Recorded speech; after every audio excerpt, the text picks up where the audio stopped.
As U.S. President Donald Trump continues to threaten Iran's leadership, saying that the United States has amassed a gigantic force here in this region ready for military strikes against Iran, Iran's leadership remains defiant. I was able to speak with the Speaker of Iranian Parliament, who tells me any attack on Iran would lead to a protracted war. Maybe Mr. Trump can start a war, but he doesn't have control over the end. Now, President Trump's threats against Iran come in the wake of those massive protests that unfolded here in Tehran and other major cities and even towns and villages across the country in the early part of January. The Iranian leadership acknowledges that thousands of people, most of them civilians, were killed in those protests. The U.S., opposition groups, and many of America's allies hold Iran's security forces responsible for those killings, while the Iranians claim the protests were infiltrated by what they call outside groups. In any case, the Speaker of Iran's parliament told me Iran is still willing to negotiate with the United States, but not under duress. For Flightkin, CNN, Tehran.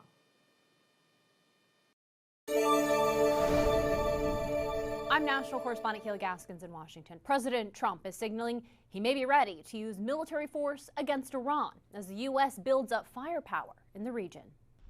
The Middle East on edge as President Trump leaves the possibility of U.S. strikes against Iran squarely on the table. We have a large armada, flotilla, you can call it whatever you want, heading toward Iran. If we do make a deal, that's good. If we don't make a deal, we'll see what happens. The president says he has two conditions to avoid military action. Number one, no nuclear.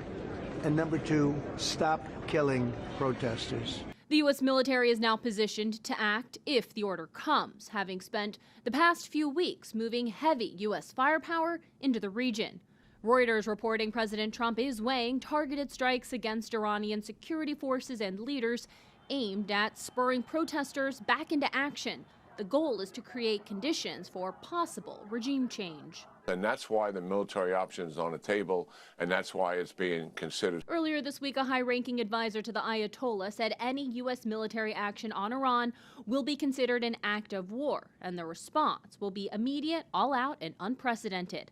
On Friday, though, Iran's foreign minister striking a more diplomatic tone. The Islamic Republic of Iran is ready to re-enter the nuclear negotiations. All of this comes as Iran faces its most serious internal pressure in years, widespread protests, a deepening economic crisis, and growing international isolation. Would you say this is the weakest the regime has been since the revolution? No question about that. We spoke with Sima Shine, a former head of research for Israel's intelligence agency Mossad, who says the U.S. may see a rare window of opportunity. There are more chances that there will be a strike than that there will not be. But regional politics could complicate the calculus. The Gulf states Trump has dedicated so much diplomatic energy to do not support military action. Senior defense and intelligence officials from Israel and Saudi Arabia were in Washington Thursday and Friday, meeting with administration officials as the White House weighs its next move. In Washington, I'm Kayla Gaskins.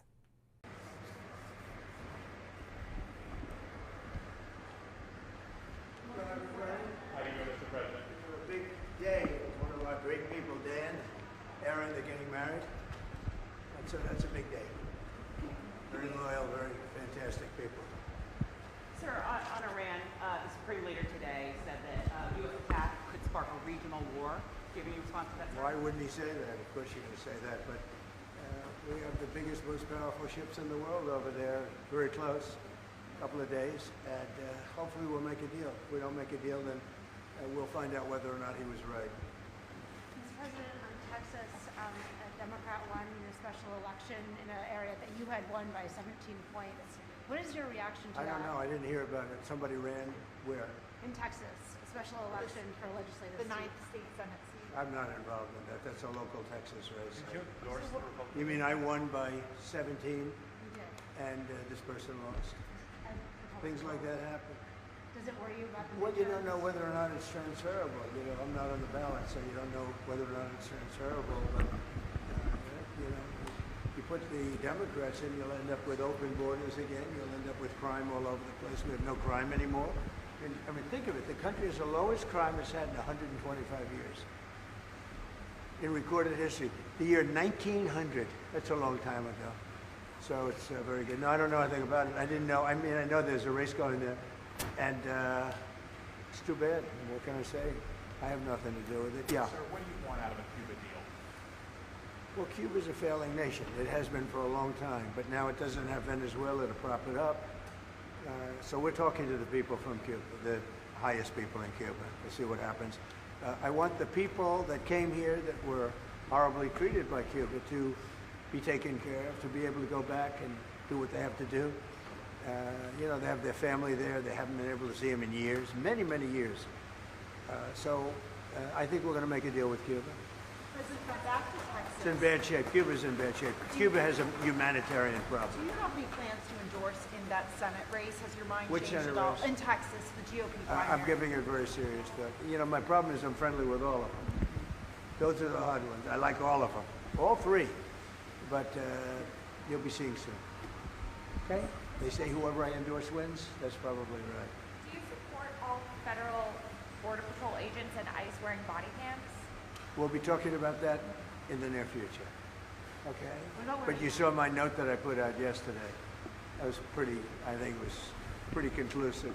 Look, we stopped crime in our country and the border is the best it's ever been. Thank you very much. I got to go to a wedding. Thank you, sir. So I'm not concerned about war. What I'm concerned of is miscalculations. And I think President Trump is wise enough to make a correct decision. How can a meaningful negotiations process be jump-started right now? We have lost our trust to the United States as a negotiating partner. There are now some intermediators, some friendly countries in the region who are trying to build this confidence. So I see the possibility of another talk if the US negotiation team follows what President Trump said, a fair and equitable deal to ensure that there is no nuclear weapons. So if this confidence is built, you are ready and willing to sit down directly with the American side? No, the question of directly and indirectly is something else. That is the form of negotiation. And we have to. But that's what they say they want. That. Yes, but we have to take care of the substance of negotiation, and that is more important. President Trump says that negotiations are already going on. Would you say that these talks that are going on right now are fruitful? So far, yes, fruitful. Things like enrichment, things like ballistic missiles, things like proxy forces in the region. Is that completely out of the question for you, or is that something you could at least talk about? President Trump said no nuclear weapons, and we fully agree with that. That could be a very good deal. Of course, in return, we expect sanction lifting. So that deal is possible. Let's do not talk about impossible things. What do you think the consequences would be if there was a full-on military confrontation between Iran and the United States? If war starts, that would be a disaster for everybody. In the previous war, we tried hard to limit the scope of war between Iran and Israel.